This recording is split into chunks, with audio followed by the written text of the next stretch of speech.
Hello, freakazoids. How's it going?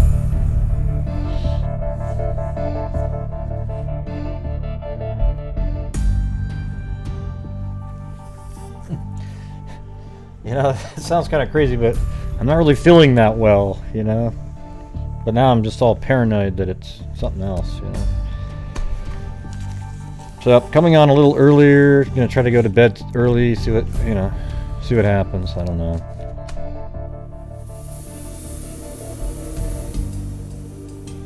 Problem is I live in Oregon, you know, it's you know, the anti-vaxxers and all the homeless people running around. It's like a, you know, a cesspool out there.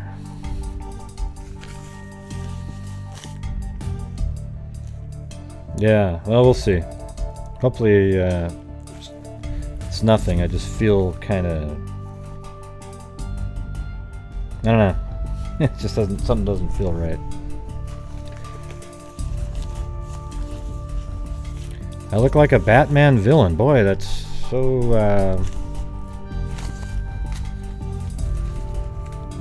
nothing. I don't even know what that means. I don't have any of that stuff yet. I feel like that feeling you get before you get the flu, where you sort of feel kind of different. But I don't have any, you know, nothing's going on or anything.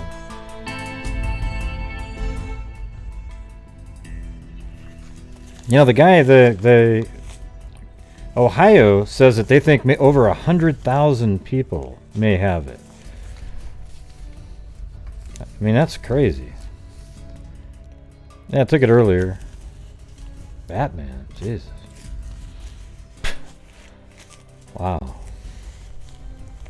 Yeah, kind of like that. You know. I don't have any. I did my temperature earlier. It was 90. You know, I don't even think the thing that I've got works. It said 95 at one point. I was like, wait, 95? I don't. Are you alive at that temperature? Oh, hold on.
That was my dad.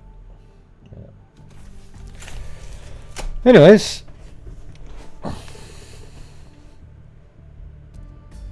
it wasn't that crazy that that thing from earlier I posted on in the community section.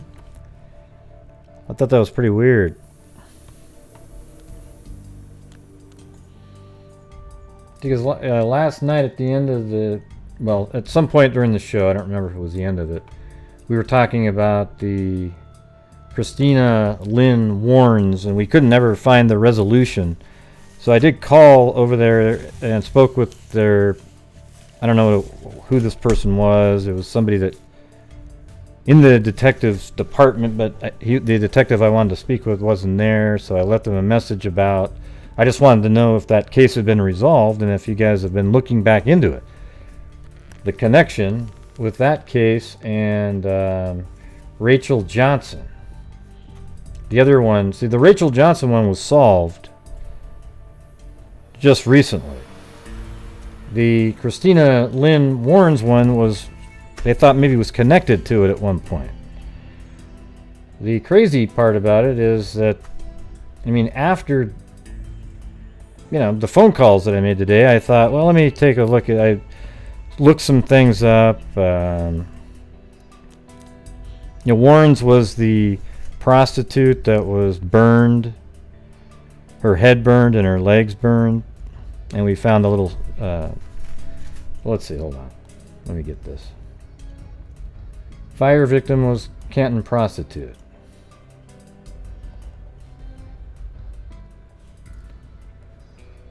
Let's see. A Canton prostitute who was to have been arraigned Thursday on a disorderly conduct charge had been identified as the woman found brutally slain and burned on a Pike Township gravel road early Wednesday. Christina Lynn Warrens, 24, of Prospect Avenue Southwest, was positively identified Thursday morning through comparison of photos taken Wednesday at the county morgue.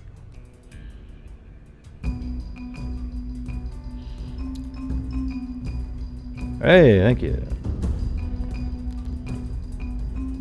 Miss Skiss.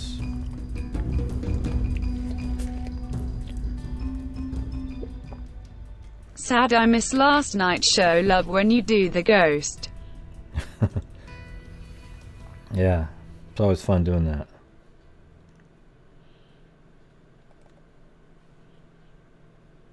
Let's see. Yeah, I think this is about the area that Warren's was found, right here. I got some better directions earlier. So it's right in this, let's see, where is it? Oh yeah, right here. That's where her body was found. It said 100 feet from Kiefer Avenue Southwest. And every time you look at these roads, you just go, yeah, no doubt. Let me put this in its right folder here. I knew it wasn't in the right place.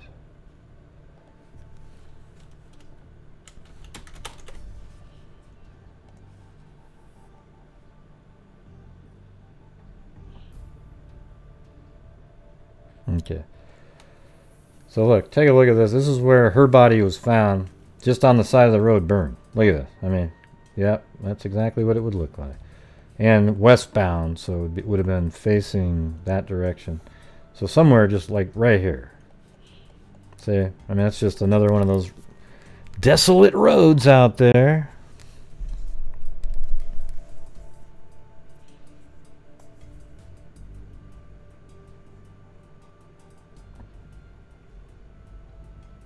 You guys still talking about Corona? Let me know when you're finished. I'll get back to this.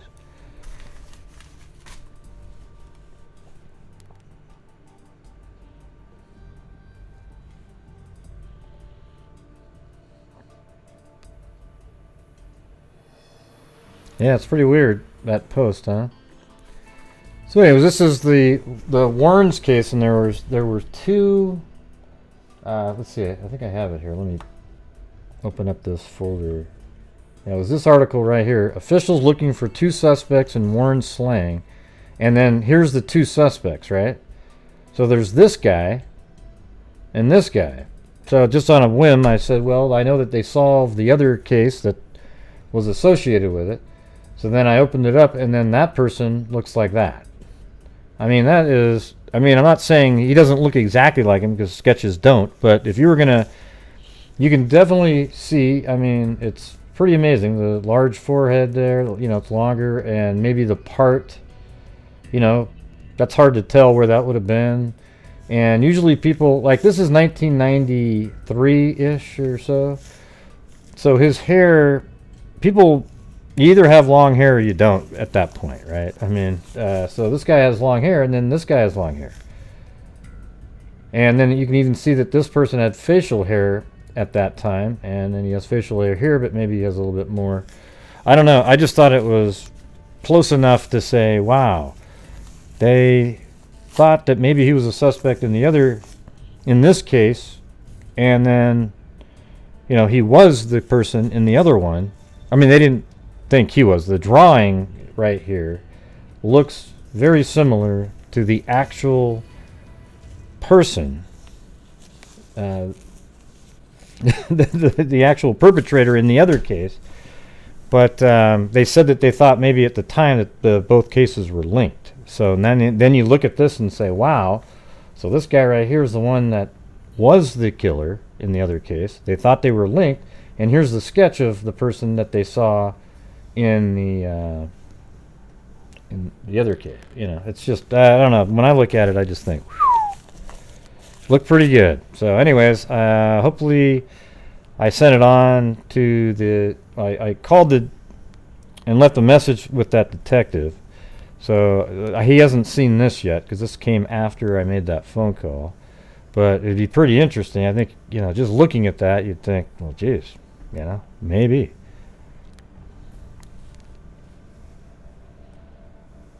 So there you go.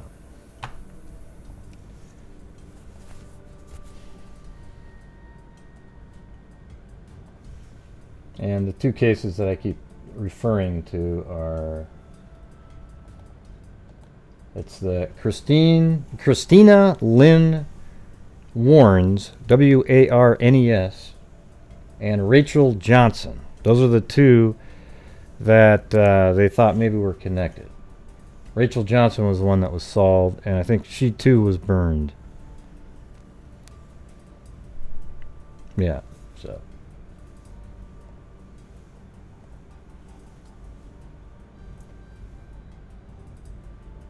God, it's so weird when you go through these articles, because while I was going through these articles, these other cases came up that we've already covered, and they were associating some with those, you know, and I was just like, it just gets really strange after a while. You have all these, you know, there was one that an arrest was made, but then the Innocence Project got involved, and it turned out it wasn't him. So it's almost hard to keep track because you're just going through them, and then all of a sudden there's a case that you've talked about before, but now they're associating with maybe possibly being for this one. Very strange.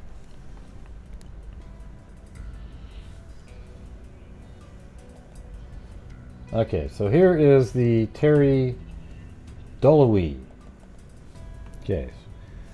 This is the one that we talked about. This was a random find when I typed in a search term in newspapers.com, and then now we're looking into this one.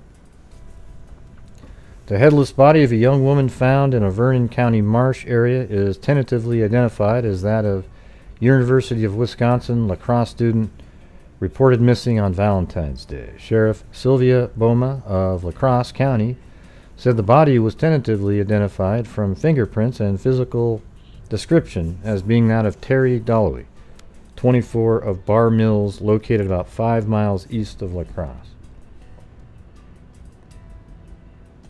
And this is in Wisconsin.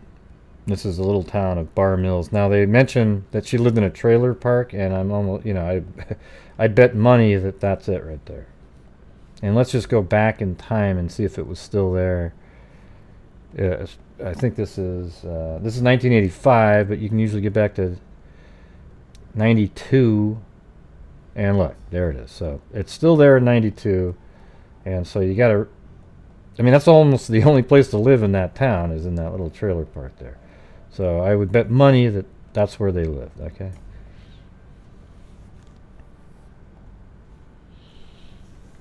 She was described as a student who also worked as a bar manager at a La Crosse restaurant, Piggy's, on Front Street. So let's see where that is.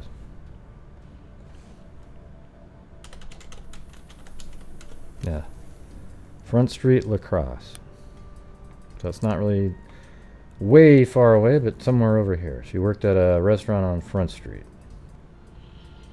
And Front Street, you know, I think usually they go right around the along the rivers in different towns, but I'll just put worked on Front Street here. It's not really relevant to the story, though, at this point. The sheriff said Tuesday that a positive identification was expected Thursday. A missing person report said the disappearance of Dolowy was reported about 8:30 a.m. February 14th by Russell Lee, with whom she lived. That was her fiancé. The report said Lee, who works as night manager at a La Crosse hotel, had returned to their mobile home at 9:30 a.m. and found the door open, lights on, Dolowy's white poodle gone, and the woman's purse and keys still in the home. So that's never good.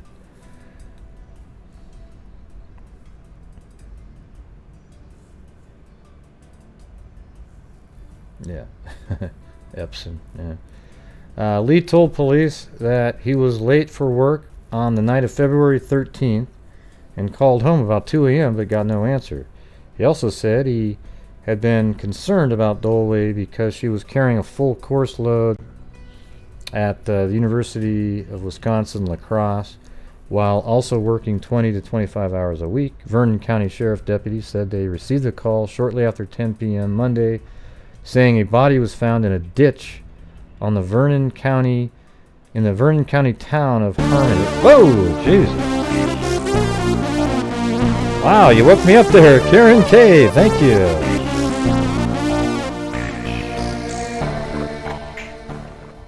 Happy Friday, Gray and Freaks. Face blowing a kiss heart exclamation. All right, I'm gonna take my temperature right now. Hold on.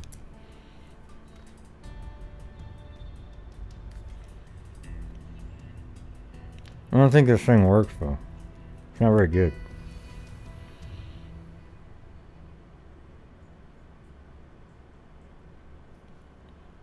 I am here, though.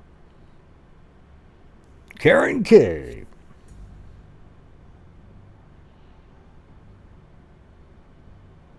Yeah, it always scares us, too.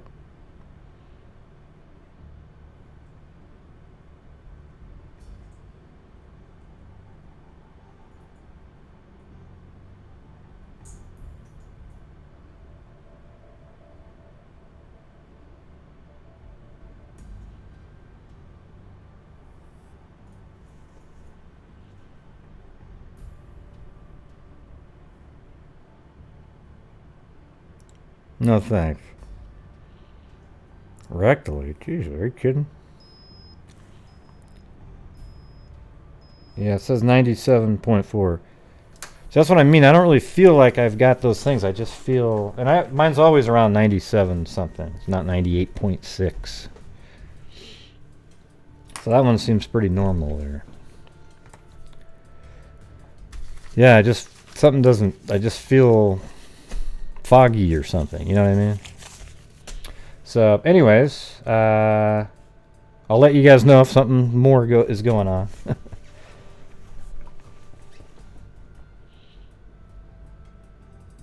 Yeah, so she was found in a ditch in the Vernon County town of Harmony, about 25 miles southwest of Bar Mill.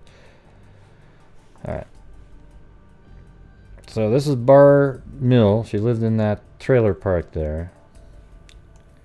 And then I think a later article said she was found in a culvert in this town just over the line here into Vernon County, which is right there, on this road right here.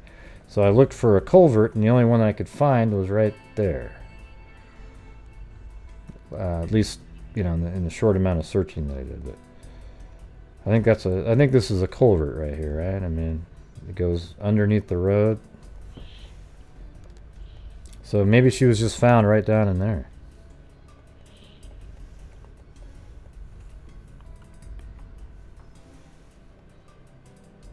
See? Out in the middle of nowhere. She's all the way up here, right down there.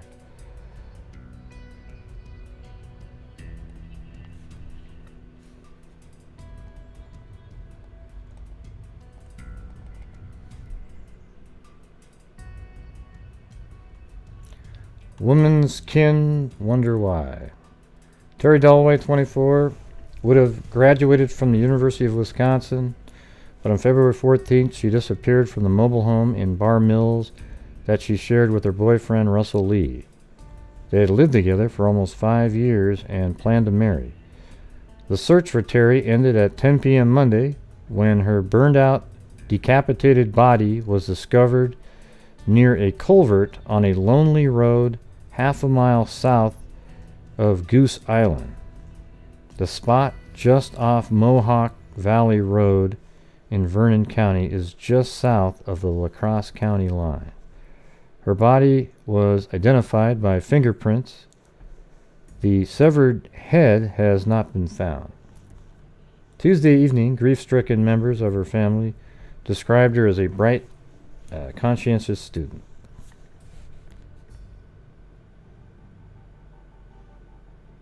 Yeah, I came up to help look for Terri for family support.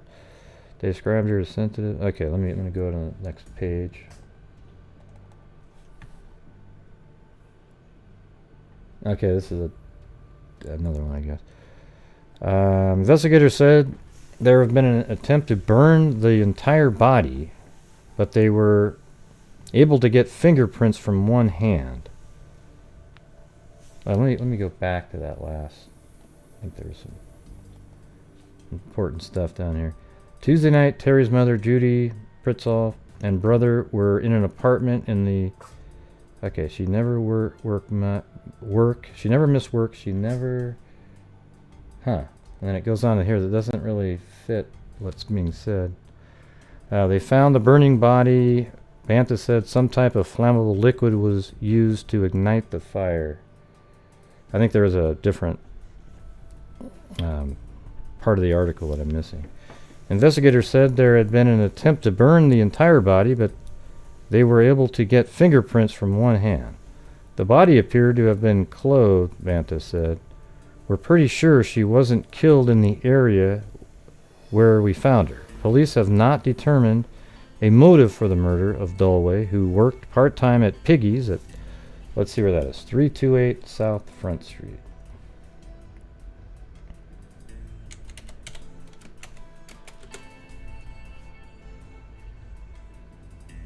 Okay, so it wasn't too far from where we had the pin there.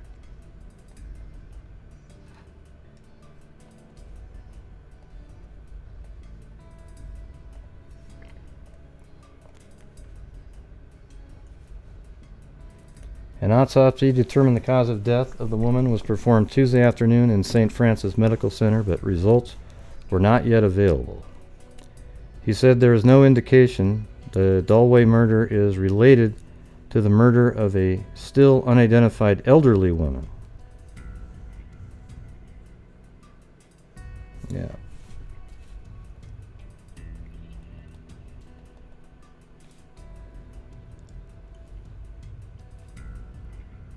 Okay. There was a ton of articles on this one though. So this one made it seem like that they were interested in the something related to the husband.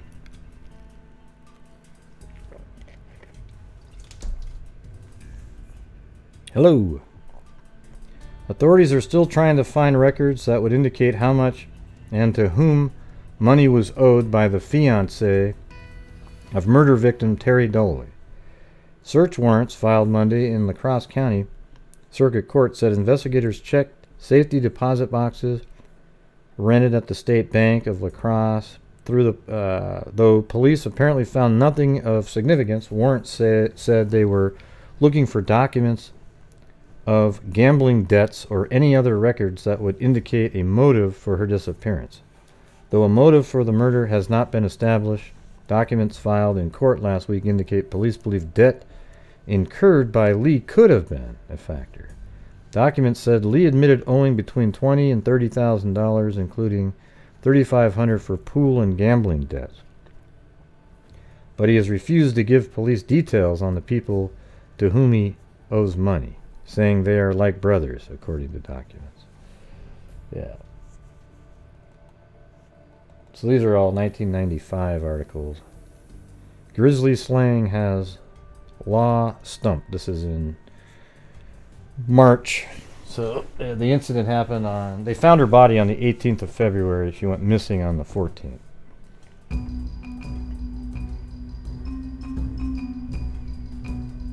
Thanks, Sherlock Hemlock. Yeah. It didn't really seem like the notifications went out on this one, but that's okay. Your expert use of Google Earth really helps to clarify the cases and makes them easier to keep straight. Thanks much, Gray. 2 Keep straight. Hey, yeah, no problem. Let's see. According to... Let me get to the part where... To decapitate does not imply a person is crazy. It just suggests that the person felt a greater need to do more. Some seemingly healthy, normal people put in certain situations create crimes due to the situation they find themselves in. They find they can do things they never thought they could, particularly in intense marital disputes and cases of broken hearts.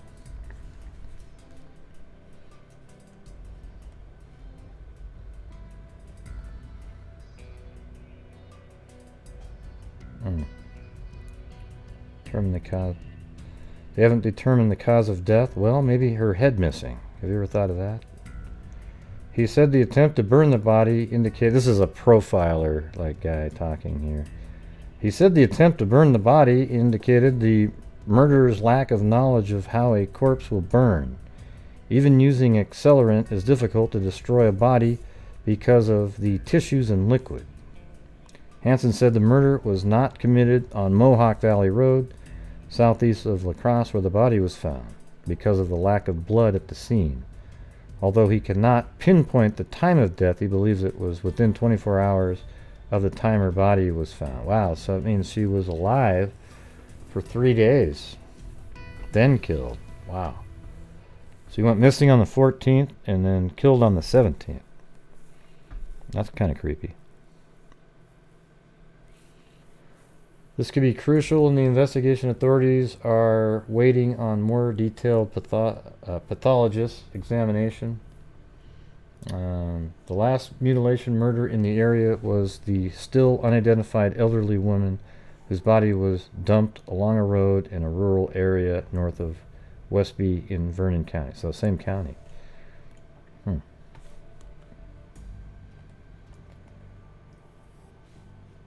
Yeah, so there's no leads. They just, you know, it hasn't been solved, so of course there's no leads. Investigators speculate she was lured from her mobile home at the Boswick Valley Trailer Court in Bar Mills on February 14th by someone she knew or had met that night at her job at Piggy's Tavern and Restaurant in La Crosse. There was no sign of a struggle at the trailer. But she left her, well, the thing is she left her purse and everything there, so that's a problem.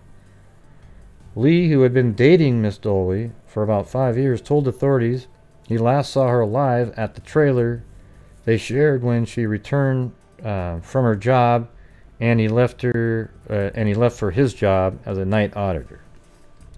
Police found the young woman's purse in the trailer. Well, why wouldn't she have taken that with her if it was a friend? But her pet poodle, Susie, was missing. So she did take her dog with her, or... I don't know. The dog and the woman's head have not been found. Doesn't that just blow? Like, the dog and the head haven't been found. Like, her head wasn't even left with her. So what'd the guy do with the head? You remember that one guy that we had that put lipstick on the head, and his girlfriend would put lipstick on it, and then he'd use it on himself? I mean, it was really... That was one of the weirdest ones we ever looked at, to be honest.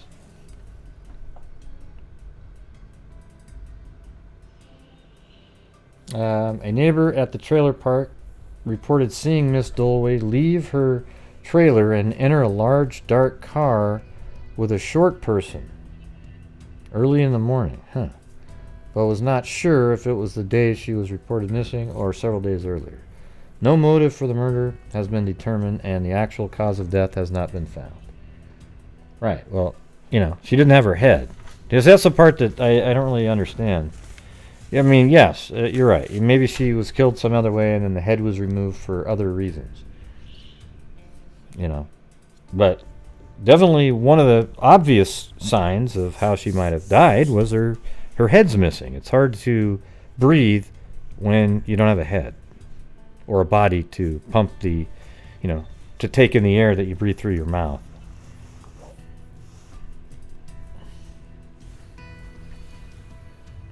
Yeah, it's just a hypothesis there. Yeah.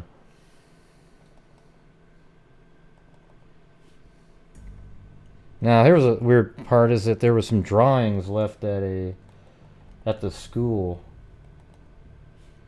Drawings refer to murder case. So somebody had put some drawings on the wall that sort of represented her murder, but it turns out later they figured out who the guy was and it wasn't related to anything. Murder mystery still baffles cops. Well, yeah, because you haven't solved it. Yeah. If it wasn't baffling anymore, you probably would have, solved it. Every day for nearly a year, La Crosse County Sheriff's investigator Gary Westley has arrived at work and tried to solve the mystery of what happened to Terri Dolowy. It's weird how many detectives out there have that same... They just work on... There's always that one case that they just work on and work on forever. Their basic questions.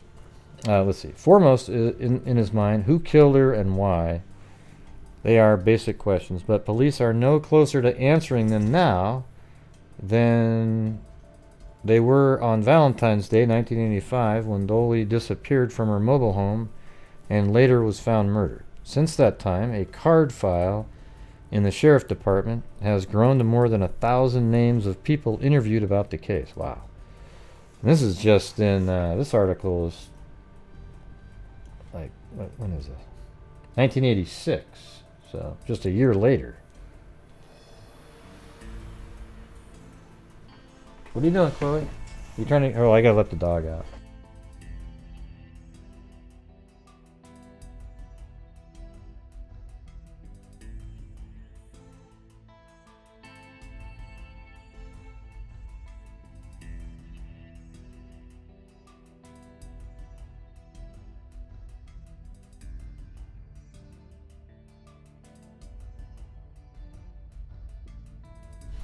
Alright. I'll probably have to let him back in a minute. But.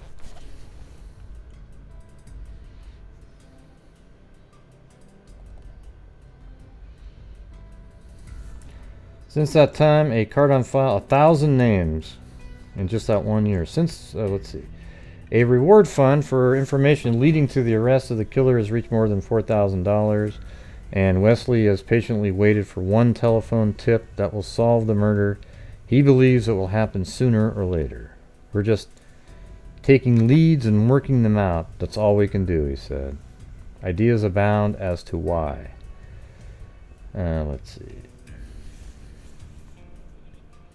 The 24-year-old Dolowy and her dog disappeared from the mobile home she shared with a boyfriend in rural Bar Mills sometime early February 14th.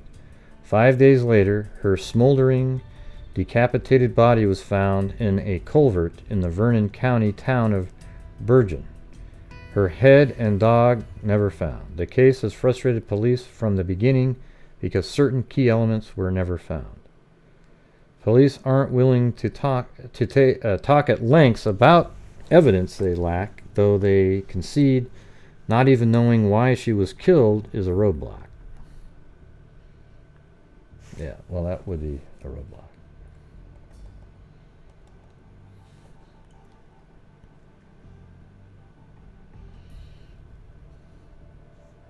Let's see. In another instance, rape suspect Eugene Nelson, 20, of 322 South 9th Street, referred to Dolowy while allegedly attacking a woman in the university area in November. Do you remember what happened to Terri Dolowy? He allegedly said. Well, he turns out that guy wasn't the person. They tried to get it on him, though. They tried. Police doubt there's a connection, saying that statement probably was made to scare the woman. Yeah, exactly. Instead of having a knife, he was making a threat with words. Wesley spends about 3/4 of his time on the case, while others in the department are involved on limited basis. He is convinced that somebody knows the key details about the crime that will help solve the case. Wesley said he wants possible witnesses to call, no matter how insignificant the information may seem. Yep, there you go. It sounds just like the Delphi case. It's weird how consistent law enforcement is like that over the years. Just same thing. Alright, so that was 86. Here's an article from 1987. Headless murder probe 2 years old. Week by week, clue by clue, investigators are still searching for the person who killed Terri Dolowy. Wesley said investigators will look into both clues, and he believes the mystery eventually will be solved. I guess they got a couple of clues. Let's see. Yeah, an unsigned letter that named somebody. Wesley said investigators will look into both clues, and he believes the mystery eventually will be solved. You see there, I mean, it's weird when they say that, and then that was 1987. Well, now it's 2020 and it hasn't been solved. For a year after the killing, Wesley worked full-time on the case. More than 1,000 people were interviewed. So they're still this is still talking to Wesley about it.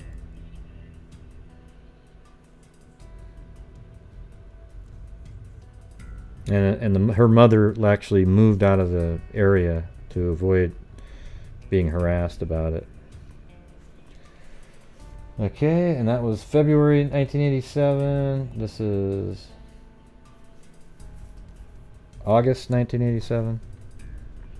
So this is, I guess there's a different case. I was going to look into this one too. The body of a woman found on a Lafayette County farm was identified as that of Genoa County woman, missing nearly a month, but authorities still do not know what caused her death. State Attorney General Don Hanaway said his Justice Department would assist Sheriff's Department in investigation into the death of Barbara Blackstone and the disappearance and slaying of other women. Mrs. Blackstone, 30, a New Lisbon school teacher who lived in Linden Station, was last seen July 9th buying gasoline for a lawnmower. Her body was discovered Wednesday near Blanchardville in Lafayette County. Mrs. Blackstone was formerly of Argyle, about 8 miles south of Blanchardville. A statement signed by Sheriff Jarvis Thompson said laboratory examination showed the woman was Mrs. Blackstone, one of 3 women whose death in southwestern Wisconsin have stirred a joint investigation by several counties. I know she's mentioned right down here. See, this is where I started getting this weird crossover of cases that we've talked about in here. You know, this Linda Nackreiner. Look at Angela Hackle. That's the one we covered. Remember the one where she was chained to a tree?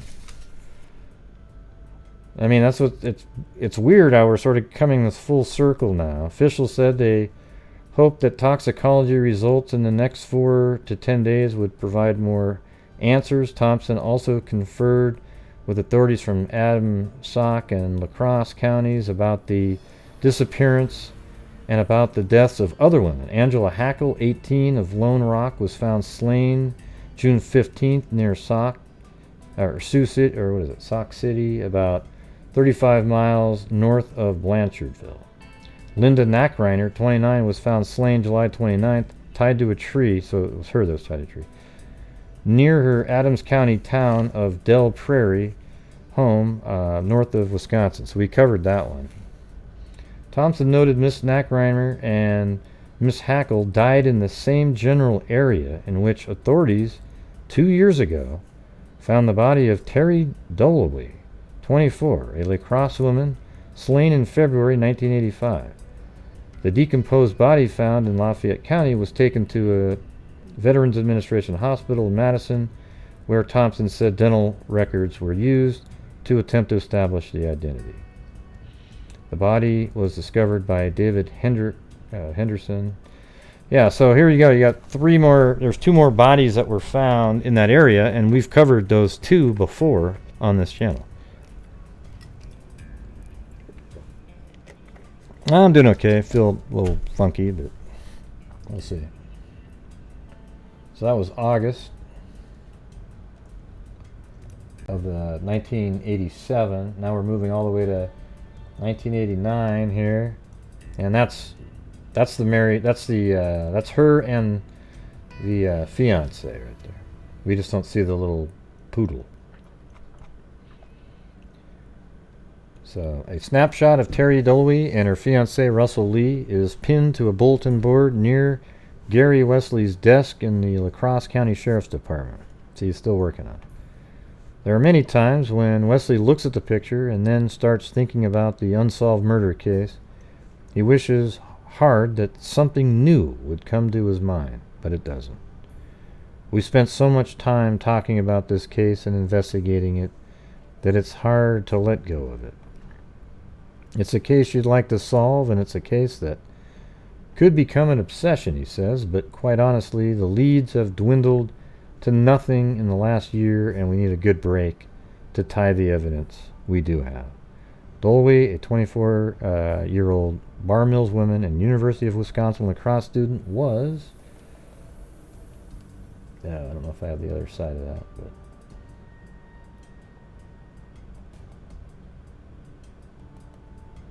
Yeah, I don't think... I couldn't find the part B to that, but... Anyways, here's this one. Fiancé gave police their earliest leads. The 24-year-old woman was reported missing during the early morning hours of February 14th. This is from 1990, this one, so 4 years later. Lee said he last saw Dolowy at 1 a.m. when she came home after attending classes at the University of Wisconsin and worked at Piggy's during the day. He took her car and went to work at the Radisson La Crosse Hotel, where he was a night auditor. Lee said he called Dolowy from work about an hour later because she seemed depressed when he left home. When she did not answer the phone, he returned to the mobile home at 4:30 a.m. Dolowy and her white poodle were missing, though her wallet, keys, and other personal items were still in the mobile home. See, that's just weird. Police later found no sign of a struggle in the home. Right, well, you know, a gun can easily make somebody, you know, you go in there with a gun, you say, all right, get your poodle. Leave everything else, you know, and then they just leave. There's no struggle, there's no... Lee said he was worried about, but he returned to work anyways. She was still missing when he said he returned to the mobile home about 6:30 a.m. That's when he called her family and police. A passerby found Dolowy's headless, smoldering body in a culvert in the town of Bergen, just south of La Crosse, Vernon County line, 4 days after she was abducted. So, you know, it sounds like she was still alive for days after this.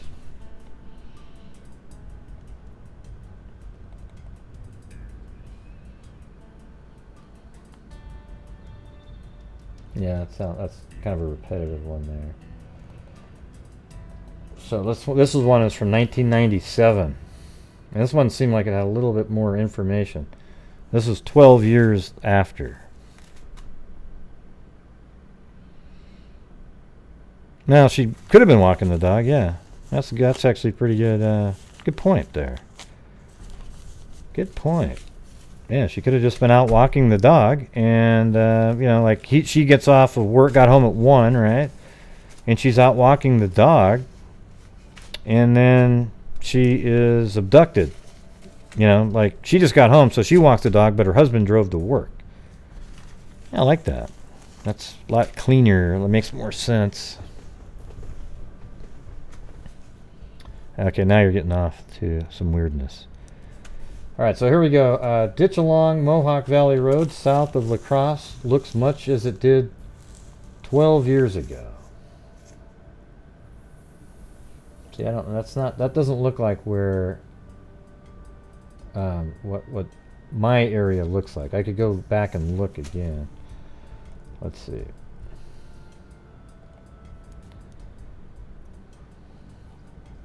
Yeah.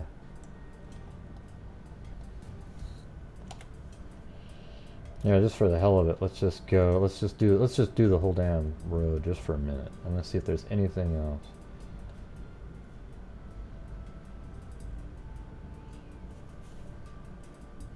Well, you know what? Here's probably a better way to do this: is to take this and find a time of year where there's no trees, if there is any in this area. No.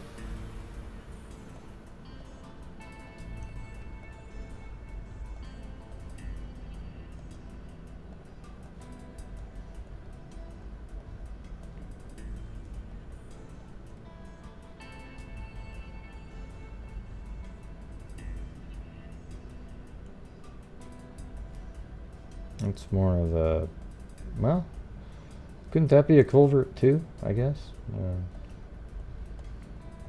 Let me see, does that match more with the... Not really. I don't even know if that's, you know, that could just be like a B-roll shot there.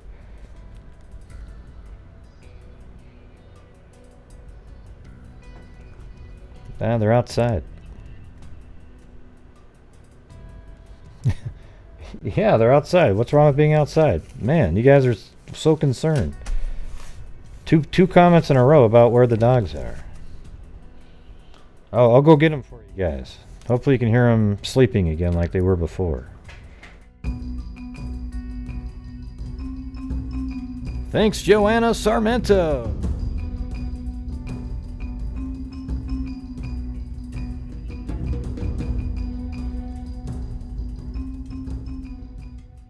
Are your dogs still outside? Question mark. Semicolon.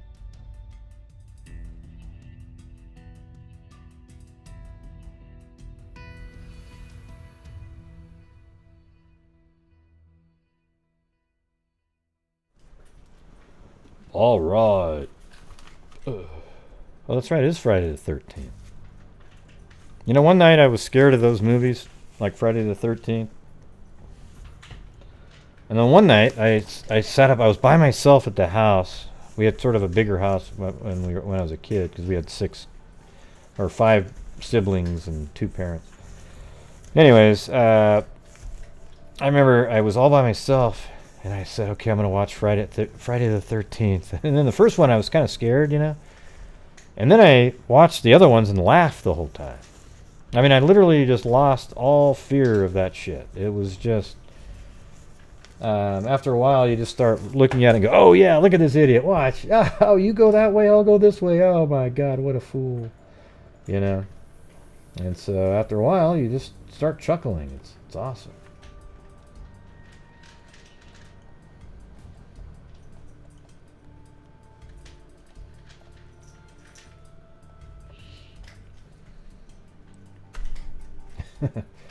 Yeah, well, it's true. All right, come on. Just try it sometime. Watch Friday the 13th. You know, the first one you're like, "Oh God, wow, Jason, man, he's whack." And then the second one, they get hilarious after a while. Especially the 3D one. Oh, come on. Yeah, you immediately know when they say, "Okay, listen, let's separate." Oh God, did you guys not watch horror movies yourself, you idiot? You never do that in horror movies. Okay, so all the movies you guys watch, you didn't think of that when you were just total fools, man.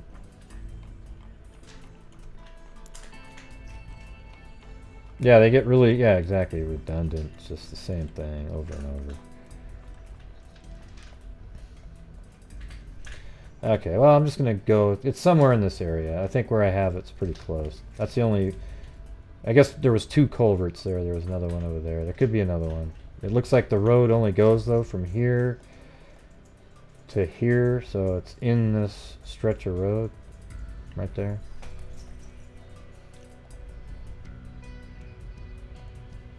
Wow. All right, let's go over this one, though. A ditch along Mohawk Valley Road, south of La Crosse, looks much as it did 12 years ago. A silent witness to a gruesome crime. Snow-covered and brushy, the dry creek bed yielded no more clues than it does now as to why or how Terri Dolowy was murdered or who did it. But investigators have not given up. There's always that thin ray of hope there, said Chief Deputy Gary Wesley of the La Crosse County Sheriff's Department. The charred, headless body of the 24-year-old University of Wisconsin La Crosse senior from River Forest, Illinois, was found near a culvert by two men about 10 p.m. on February 18, 1985. 4 days earlier, she had been reported missing from the mobile home she shared with her boyfriend near Bar Mills. Despite the efforts of more than 50 investigators, including the La Crosse and Vernon County Sheriff's Departments, the Wisconsin Division of Criminal Investigation, the FBI, and other agencies, and interviews with nearly 500 people, no one has ever arrested or was ever arrested for Dolowy's murder.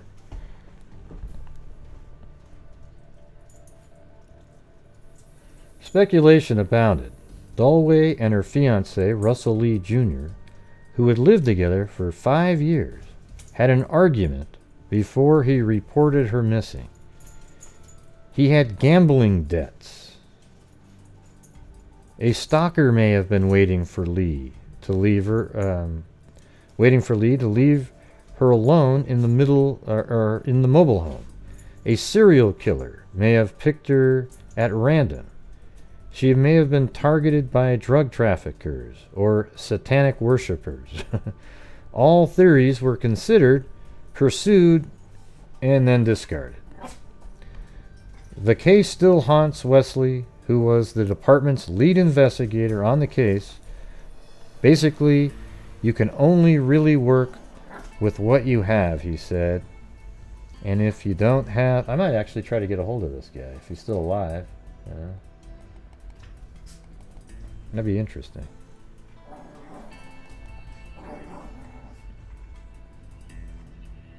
Okay, you guys happy now? The dogs are back in. Battle, battle, battle, battle, battle. Yeah, well, who knows why she took the dog? She may have just taken, that's why the theory that somebody had above made sense. If she was walking with the dog, maybe somehow he got her to get it in the car, and, who knows what happened to the dog. A lot to get you going. It becomes pretty difficult, he said. The investigation was hampered by not being able to determine where Dolowy was killed, the cause of death, or a motive. Well, the thing is, it sounds like she was alive for 3 days after she was abducted. A glow reflection on a bridge sign attracted... Now, see, listen to this one. This is the part that's a little different than what we already heard.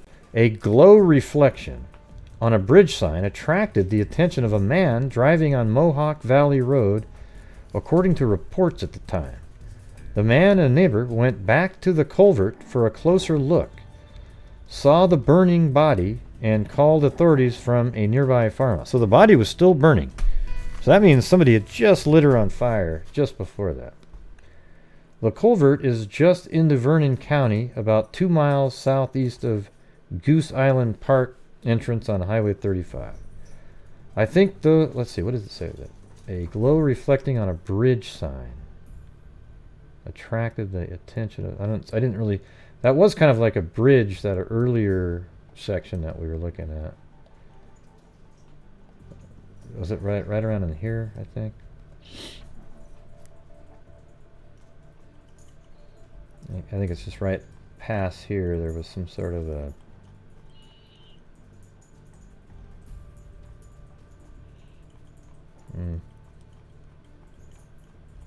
Maybe it's just right up there. Yeah.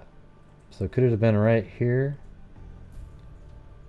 I guess like a reflection off of this? Perhaps?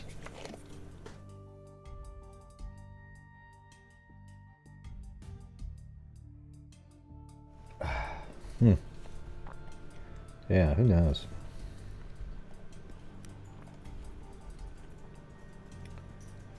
I think those people that saw that fire probably just missed the perpetrator or suspect, said Lieutenant Larry Bajurkos. I don't know what that means. Who heads the I was going to say his head was also cut off. Yeah, I was just kidding. Who heads the La Crosse County Sheriff's Department investigative unit and worked on the Dolowy case. I think it was that soon. Wesley agreed, due to the fact that it was still burning when they looked over the body. I think the proximity was very close, he said. They had met a vehicle, but you know how it is when you meet a vehicle before you have any reason to even look at it. Yeah, see, that's exactly what I say in the Delphi case. You're not paying attention to a car that's parked by the abandoned CPS building because there's nothing to care about what it looks like. You just drive by and there's a car there. Lee reported Dolowy missing about 9 a.m. on Thursday, February 14th, 1985. He told investigators that she did not... I'm laughing because Blue and Chloe are just battling. He told investigators that he did not get home from her job at Piggy's restaurant in La Crosse, where she... Well, what do you mean he told you that? You said she got home at 1 on the other one. He told investigators that she did not get home from her job at Piggy's restaurant in La Crosse, where she was a bar manager, until 12:30. Okay, you said 1 in the other one. They had a brief argument because they had only one car, and he was nearly 2 hours late for his job. Okay, so she got home late, and then he was 2 hours late to his job. As the night auditor at the Radisson Hotel, after he arrived at work, Lee tried several times to reach her by telephone to smooth things over.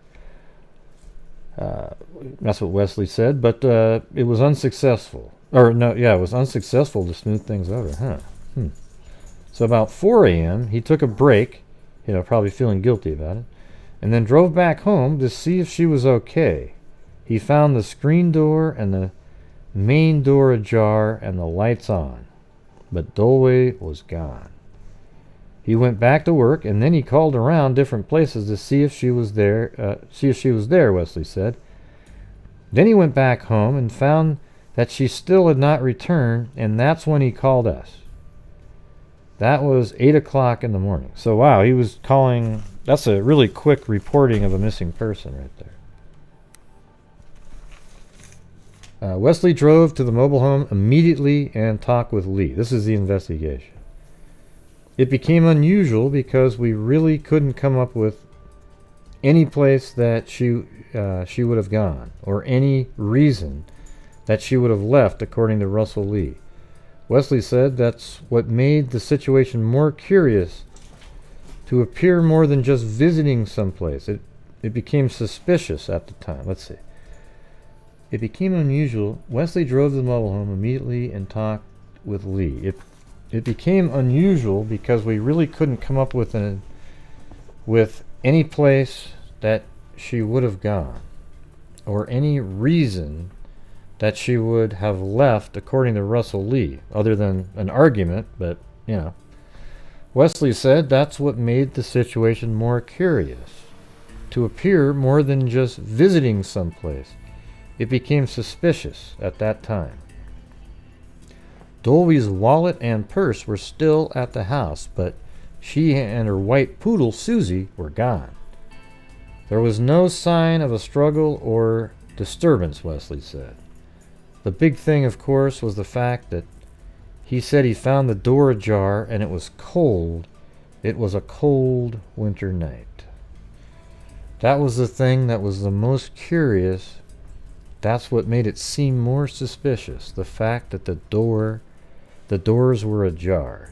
So I guess if she was walking her dog, she could have left it ajar a little bit, but, I mean, wouldn't she just take her key with her or something like that? And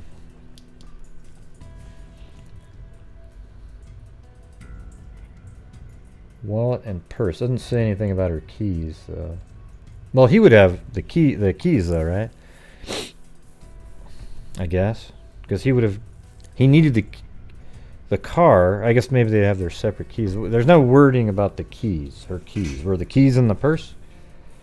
That's a big deal, actually.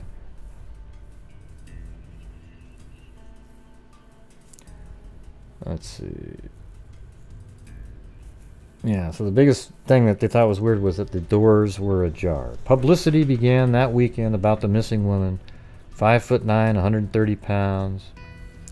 She was planning on graduating that spring and was working 20 to 25 hours a week at Piggy's.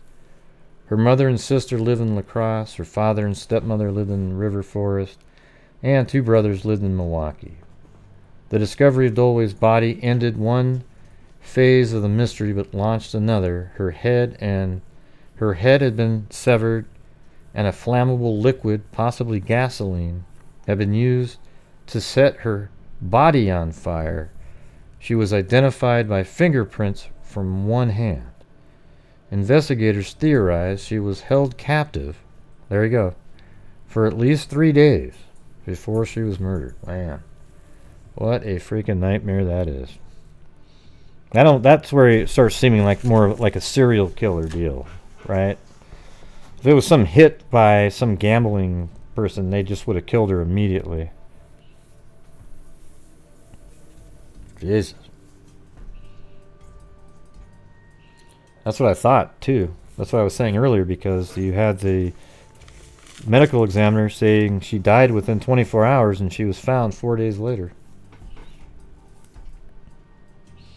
I mean, found within 24... She died within 24 hours of when she was found. See? You wonder if there's some photos out there somewhere. And then you wonder if, like, the head was a trophy of some sort. I mean, why the hell would you cut the head off? And then, then you didn't want her identified. Why is that? Why did you care if she was identified? Honestly, like, if you didn't know her at all, I mean, it just doesn't make a lot of sense, this whole thing.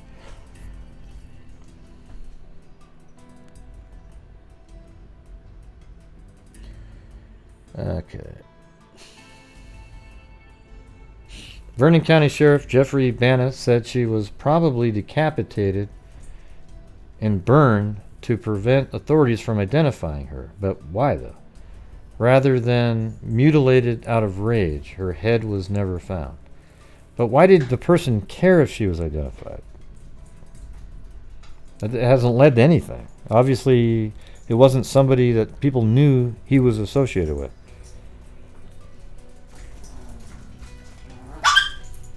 Yeah, but it wouldn't matter, though. It didn't matter that she knew the killer, because it hasn't led to anybody.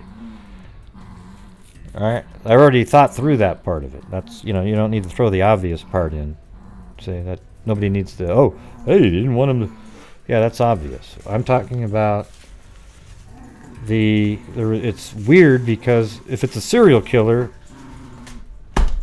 why would they give a shit if she was identified? It doesn't lead to anybody. And even if it was somebody that barely knew her, it obviously doesn't matter either. Hey, Blue, Chloe, Blue.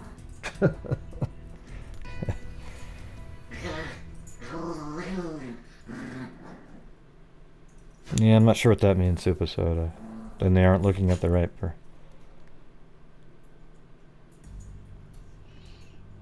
Yeah. Alright, investigators theorized that she was held captive for at least 3 days before she was murdered. Vernon County Sheriff Jeffrey Bana said she was probably decapitated and burned to prevent authorities from identifying her, rather than mutilated out of rage. He said that the amount of blood found on the scene would indicate she was killed elsewhere, and her body was dumped near the culvert. Other than that, investigators released very little information about the crime scene. We admitted that we have very little evidence, Wesley said, and what we do have, we don't want to release any more than we have to the public at this time, even though it's gone all these years. There are some things you just can't tell you just can't release, he said. You've got to hold things back, so if you ever do find the perpetrator or the perpetrators, you can have something in common when you know and what you know. And what you know. Yeah, so, you know, that's what we always are told, that same thing over and over again. Dolowy's boyfriend was cooperative, although he was reluctant to reveal the names of some friends investigators wanted to interview. Attempts by the Tribune to contact Lee and Dolowy's mother and sister for this article were unsuccessful. Though the murder is now more than 12 years old, the Dolowy case is not dead, Wesley said. Evidence and information from interviews have been stored carefully by both La Crosse and Vernon County departments. Every lead has been checked, and no matter how significant, and every report has been filed to so future investigators can pick up the trail if possible. Well, that's great. You wonder if there was any sort of evidence on the... Yeah, what do you mean you disagree with the article? With what part? I'm just reading the article. Yeah, we're doing the jokes again, huh? Which part of the article?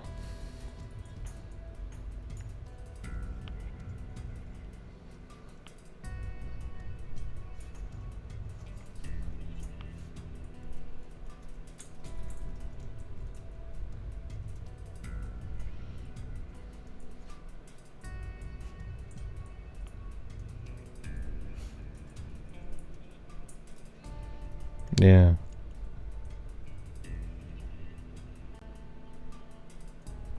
Yeah.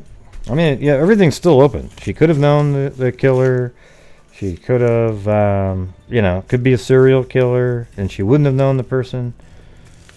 I don't know. I just don't know why it mattered that somebody identified her. Because it didn't lead to anybody. It's like nobody knew about the killer.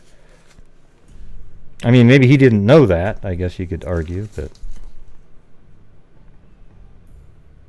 Yeah. I don't know if I agree with that either. That's just their theory, though.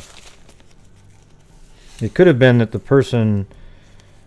I mean, you're looking at 1980, what was it? 85, right? So there wasn't really DNA back then. So I don't know what if the person was burning her body to sort of get rid of forensic information. That's weird too,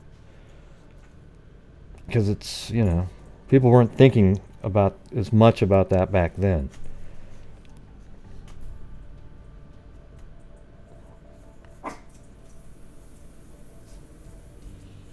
I haven't heard about any sexual evidence at all.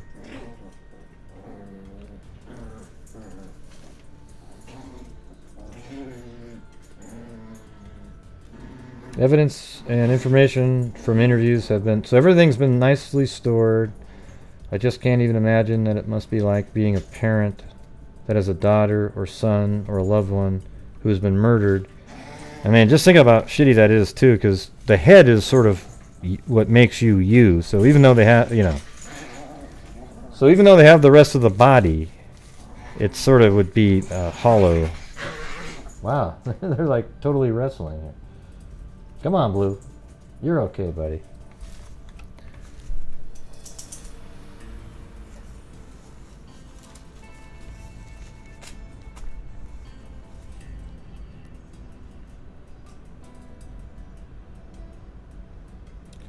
Yeah.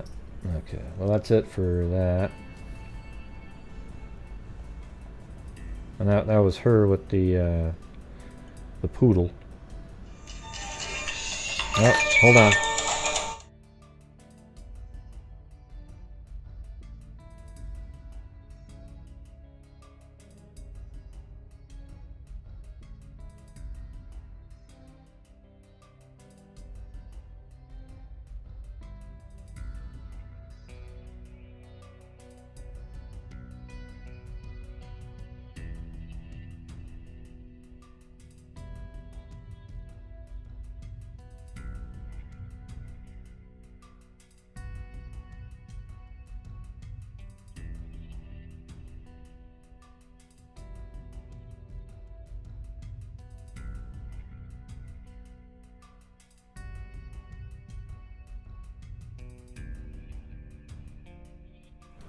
That was my dad again, checking in.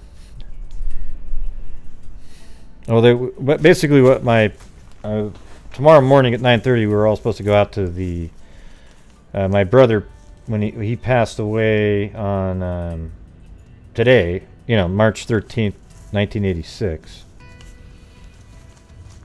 And so tomorrow we were going to go out to the cemetery at 9:30 in the morning, but they just canceled that because it's like gonna maybe snowing out here. It's weird how it was snowing this morning. Like, what the hell's going on? It's March 13th. Jesus. And it hadn't snowed all winter, and then it just started snowing today. Yeah.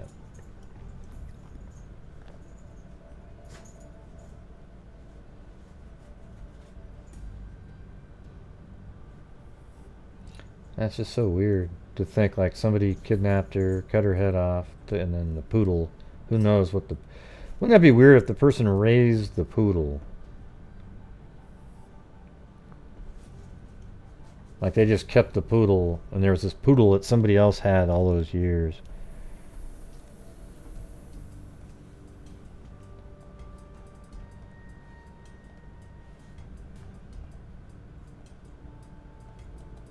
Yeah, and then this is an article from...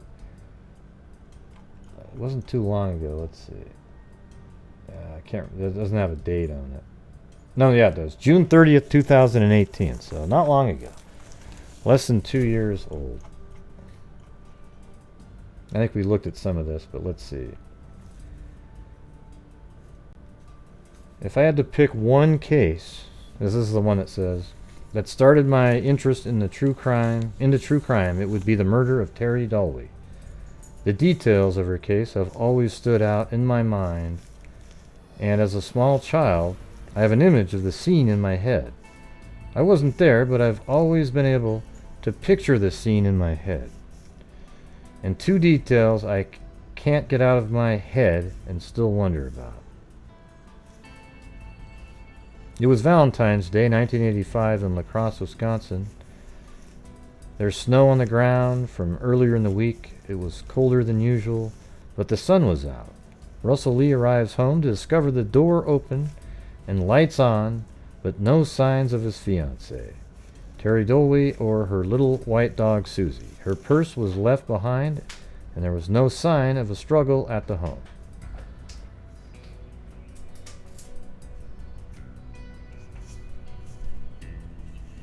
Yeah.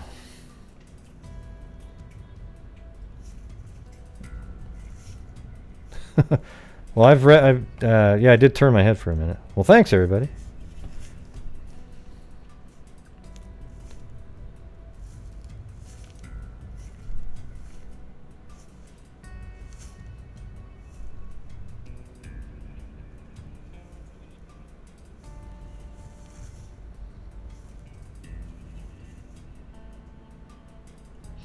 Yeah, I think we are. They did cancel going tomorrow. That's why my dad called. First thing he said was, "Well, because you're sick. That's why we're not going." He goes, "I'm just kidding. I don't know if I'm sick or not. I just don't feel good. I don't feel normal right this minute." Okay. Let's see. On February 18th, a call comes in about something burning in a culvert on a rural road in Vernon County. The something was Terri Dolowy's headless body. This scene has always been in my head. This is an article written by, let's see, who did this? Yeah, I guess it's, shit, I don't even know. It doesn't say who wrote it.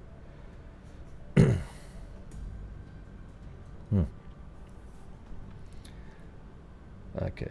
To this day, her head or dog have never been found. For some reason, these details have stuck with me. Where is her head? Did her dog run away, or was she killed as well? Or did the killer keep the dog and raise the dog? The autopsy found... Oh. Well, there you go. The autopsy found semen, and several years later, the DNA profile was completed. It did not match Lee. There you go. Well, hell, then get going on this, guys. My God. Do you guys not have this? Okay, now I have to call over and check on that. No other matches have been made. Lee has also not been eliminated as a suspect in her death. Also found in the sheet her body was wrapped in was a paint chip. It was glacier blue, a color used in late 70s cars. It is believed her body was transported in the truck. A neighbor believes he saw Terri leave with a man the day before or the day she went missing. He says the man arrived shortly after Lee left for work and Terri left with him about 10 minutes later. Yeah, but no, they weren't. He wasn't sure if that was the same day, though.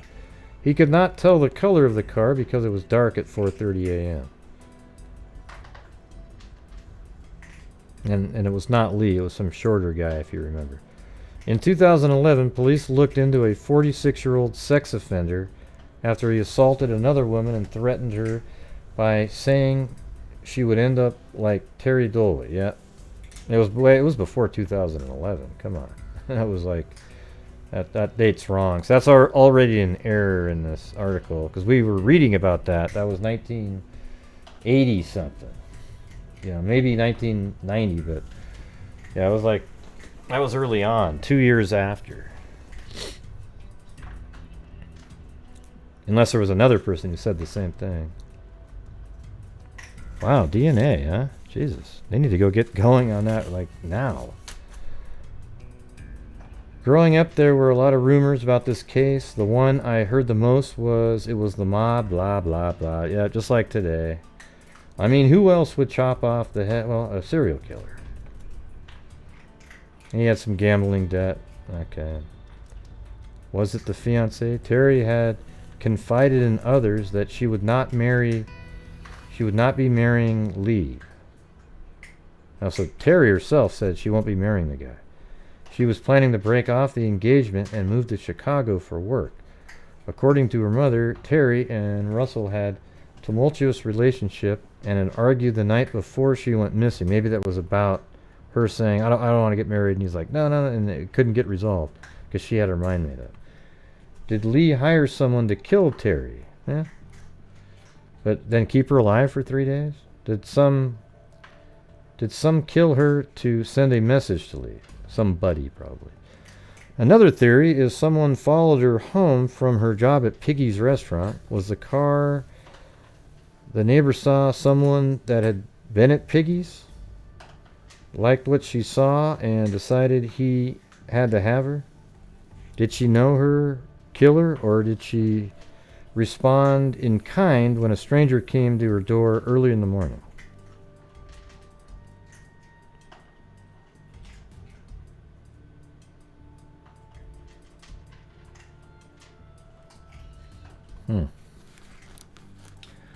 Was it the sex offender? It doesn't sound like the DNA matched to him. But what if he didn't have a chance to assault her? The semen could have been from earlier in the day or night.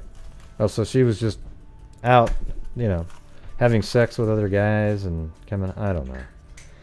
What about that semen? Was she having a relationship with someone else?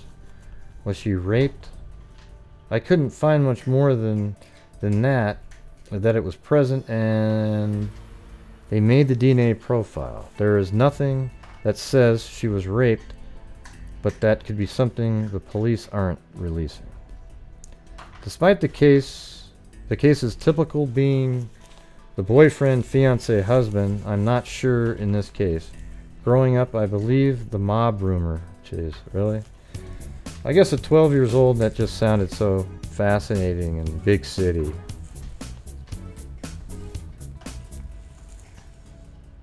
I don't feel it's the fiancé. I think there was someone else who knew and felt comfortable enough to let her in the house at 4:30 a.m. This could just be because there are few people I would open my door at 4:30. Yeah, but the door was... I like the one about walking the dog. That actually made a lot more sense. I hope someday the killer is brought to justice and Terri gets her day in court. Let's see what this is.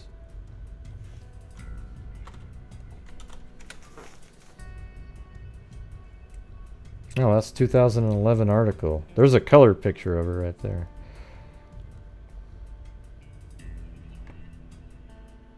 I like the black and white.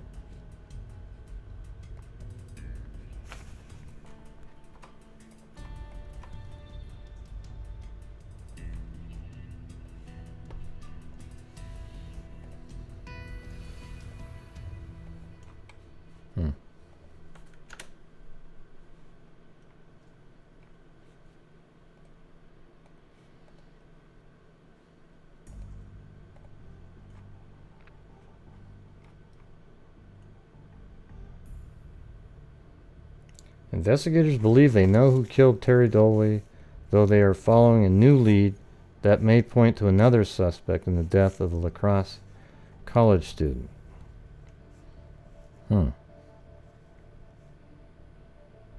So they were looking into that 46-year-old sex offender, but that was in 2011. So see, 11, 25. So he'd have been around 21-ish at the time. Or I guess 26, about 20.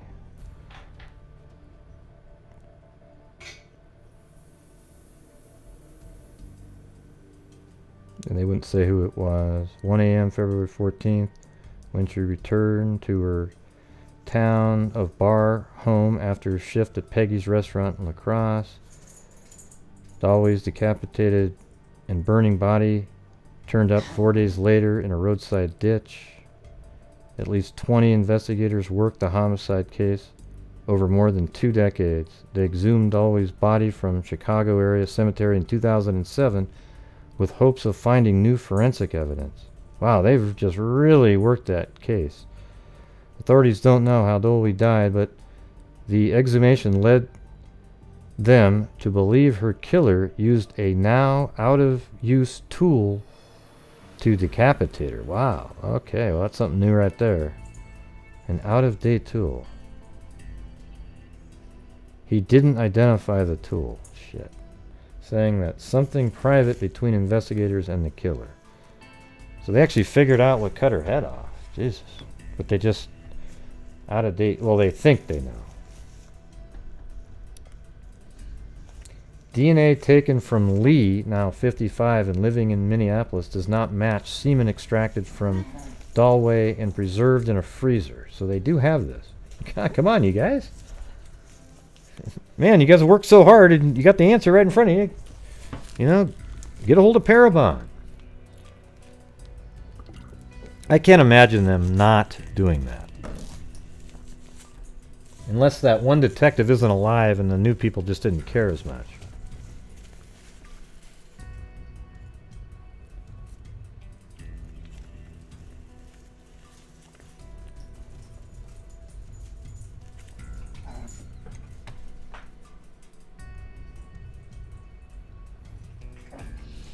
Yeah, that's okay. I'm almost done with my show tonight anyways.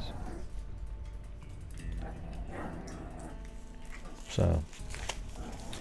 But Lee remains suspect because the evidence from the scene, a lack of forced entry, yeah. That doesn't mean anything to me. Analysts will compare DNA sample taken from the new suspect in the prison to the sample taken from Dolowy. Man, they've got it.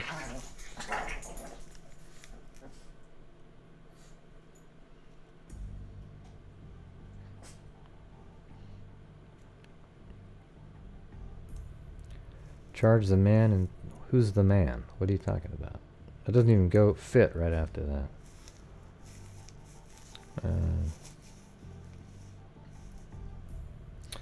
Anyways, yeah, maybe I'll make a call, see if I can get more information on this one.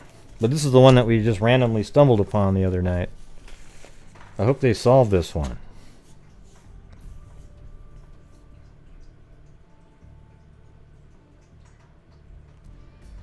Yeah, I'll call him. I don't want you guys to, start bugging him over there. Jesus, man, what a nightmare that would be for me.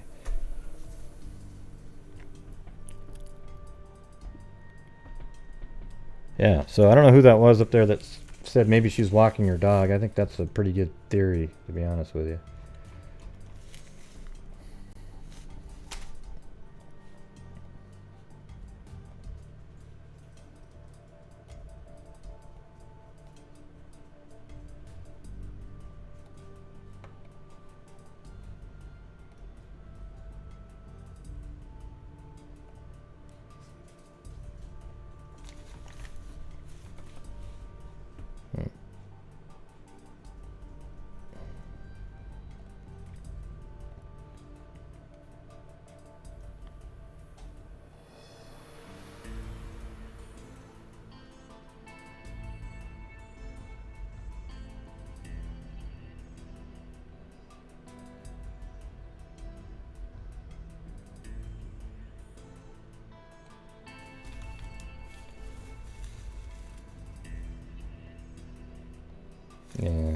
trying to remember where I found Rachel Johnson. Okay, yeah, we found that one. That was right at that corner.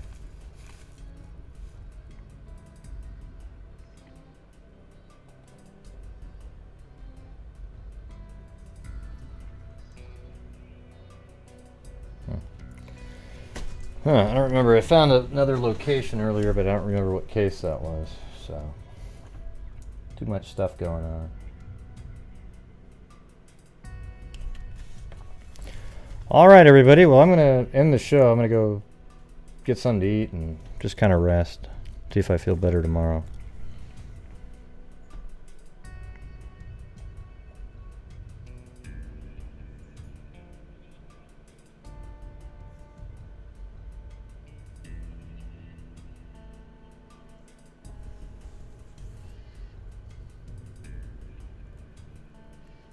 A quitting?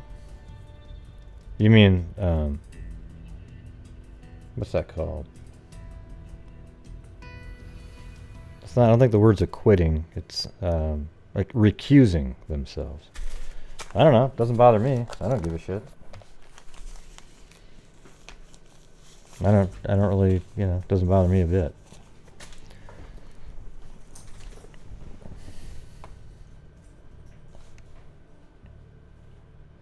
Yeah, I hope I feel better too. It's like, I don't know, I don't like this feeling. I should have got that with girl code, right? Should have just been able to go, oh, I know what that means.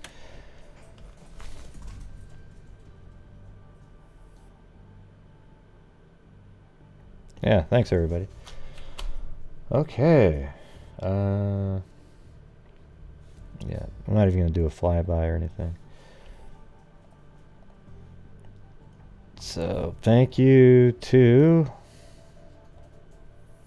Miss Skis, Karen K, Sherlock Hemlock, and Joanna Sarmento. Thank you.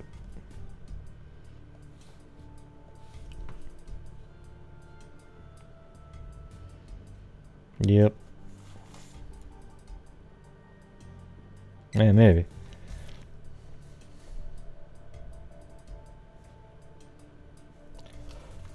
Yeah, I must notifications. I think people are just all, I don't know, must not got a notification sent out, or it's just not interesting because it doesn't have the word Ganon in it. You know, the title. But that's it. All right, everybody. Thank you for showing up, and I guess you can see Heart of Blue right there.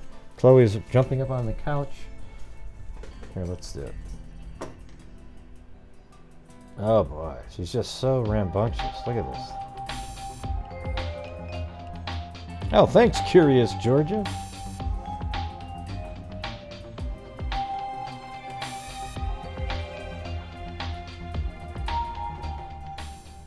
Love to all. Gray, feel better. Thinking of your brother and all of you.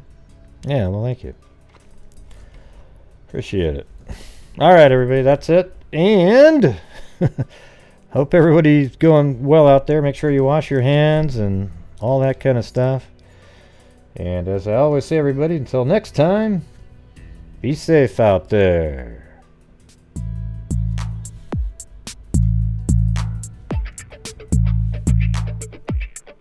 And yes, I'm still here.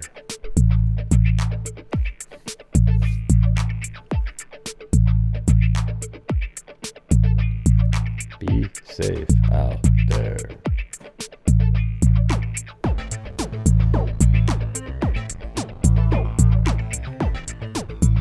Three, two.